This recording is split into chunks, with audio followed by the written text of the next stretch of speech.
Assalamu alaikum, bienvenue à tous. Avant de parler des 5 mots qui résument le Coran, il faut d'abord parler d'une chose très importante.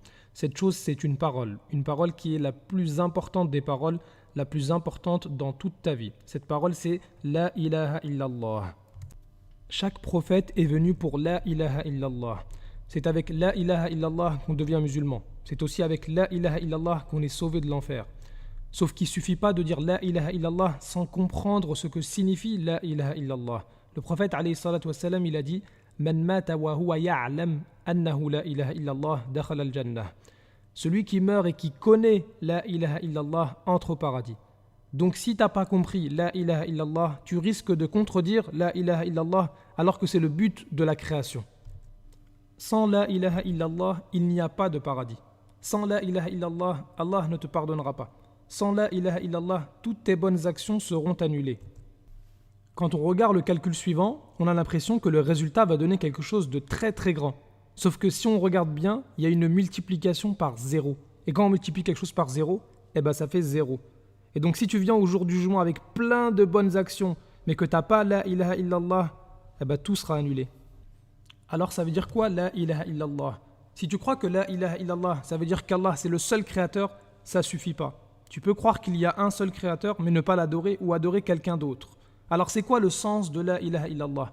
En arabe, La, c'est la négation. Ilaha, c'est celui qui est adoré. Illa, sauf. Allah, Allah qui est le Seigneur de l'univers. Donc La ilaha illallah, ça veut dire il n'y a qu'Allah qui mérite d'être adoré.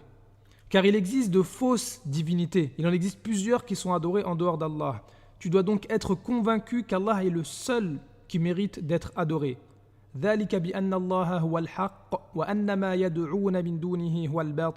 C'est ainsi qu'Allah est lui le vrai, alors que ce qu'ils invoquent en dehors de lui est le faux. Allah est donc le seul qui doit être invoqué, le seul qui doit être prié, le seul pour qui on doit sacrifier, le seul par qui on doit jurer.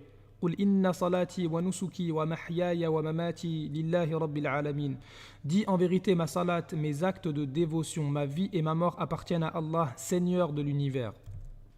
Maintenant que tu sais que La ilaha illallah, ça veut dire La ma'bouda bihaqqin illallah, c'est-à-dire qu'Allah est le seul qui mérite l'adoration, et que tu sais que cette parole c'est la plus importante, on peut donner les 5 mots qui résument le Coran.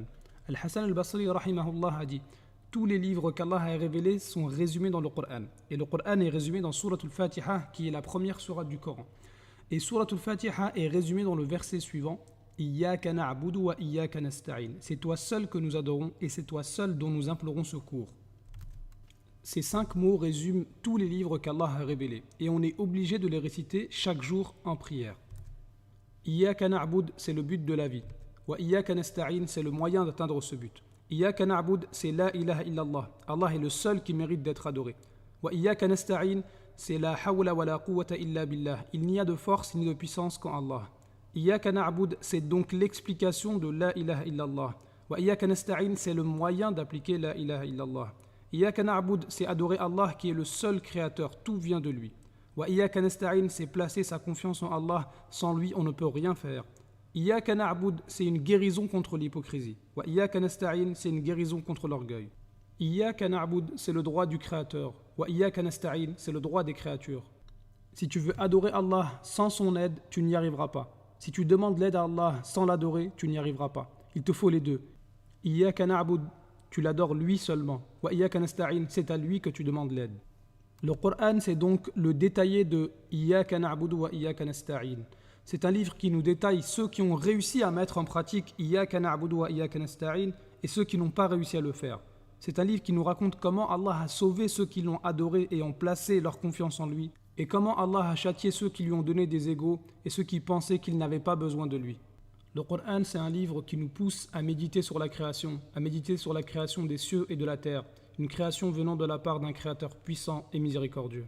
Ainsi, le Coran, c'est le meilleur livre qui nous apprend à connaître et à adorer correctement le Seigneur de l'univers, car le Coran, c'est un livre de 600 pages, dont chaque page parle d'Allah. وما أرسلنا من قبلك من رسول إلا نوحي